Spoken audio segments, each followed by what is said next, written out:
Et à la une de cette édition, le premier tour des élections départementales qui se sont déroulées hier. Le FN est arrivé en tête dans la région.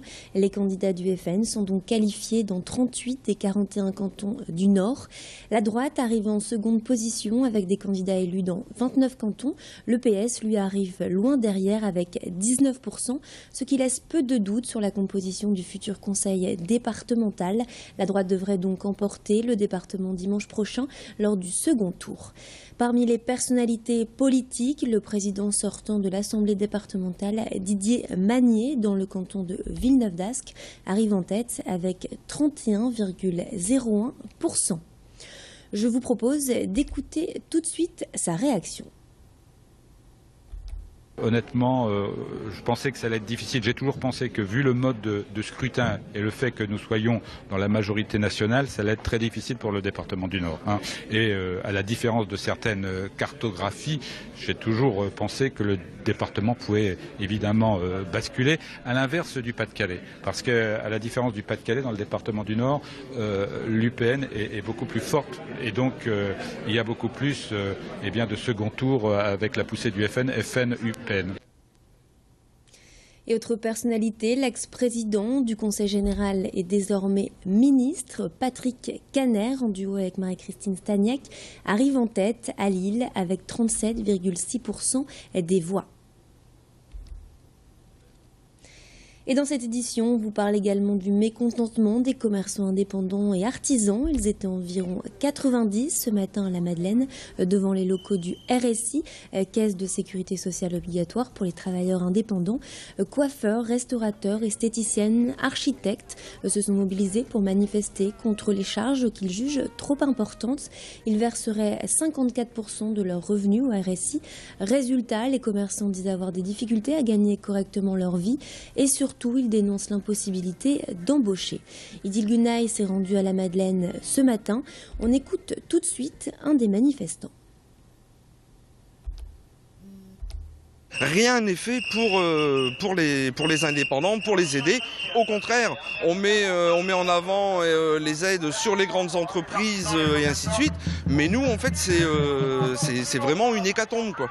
À aujourd'hui, si on prend les chiffres 2014 officiels, on en est à 63 000 fermetures de TPE-PME sur l'année. Ce qui représente à minima 63 400 personnes au chômage, si on part du principe que les entreprises étaient unipersonnelles. Un savoir-faire contre un joli récit d'aventure, c'est un échange de bons procédés qui relie les étudiants du lycée professionnel de l'automobile Alain Savary de Wattrelos et les étudiants de l'ISCOM, participants du 4L Trophy. Je le rappelle, le 4L Trophy est un rallye dans le désert du Maroc. Baptiste Mal avait sollicité ses futurs professionnels de l'automobile avant son départ pour apporter quelques réparations à 2 véhicules. En contrepartie, à son retour, l'étudiant en communication a organisé la projection d'un film de 6 minutes qui retrace son aventure. Les jeunes ont pu lui poser des questions sur les véhicules, leur résistance à l'épreuve, mais aussi sur son voyage. À noter que le film et un des véhicules sont visibles ce samedi au lycée Savary à l'occasion des portes ouvertes de l'établissement. On écoute tout de suite Baptiste Mal au micro de Fanny Bourdillon. La voiture avait déjà fait un raid 4L Trophy, donc elle était assez préparée. Je l'ai amenée ici en fait pour faire les derniers petits réglages, pour qu'elle tienne la route jusqu'à Marrakech, parce qu'il y a quand même 7000 km de route. C'était vraiment pour qu'elle puisse tenir la route jusque là-bas. Ils se sont occupés de tout ce qui était mécanique en fait sur ma voiture. Ils ont changé les pistons, ils ont changé les bougies, ils ont revérifié tout ce qui était système de freinage, tout ça, pour qu'on parte en sécurité, quoi. Et on termine cette édition avec une information qui devrait intéresser les entrepreneurs. Bruno Delcamp, entrepreneur, a connu les difficultés auxquelles sont confrontés souvent les chefs d'entreprise. Remise en question, solitude, qui amène même parfois à un burn-out. Bruno Delcamp a donc décidé de fonder l'association SOS Entrepreneurs pour venir en aide aux personnes en difficulté. Les bénévoles sont joignables 24 heures sur 24, 7 jours sur 7. Depuis 3 ans, ils ont déjà reçu 7 000 000 appels, un chiffre révélateur d'un vrai besoin d'un accompagnement dans la région.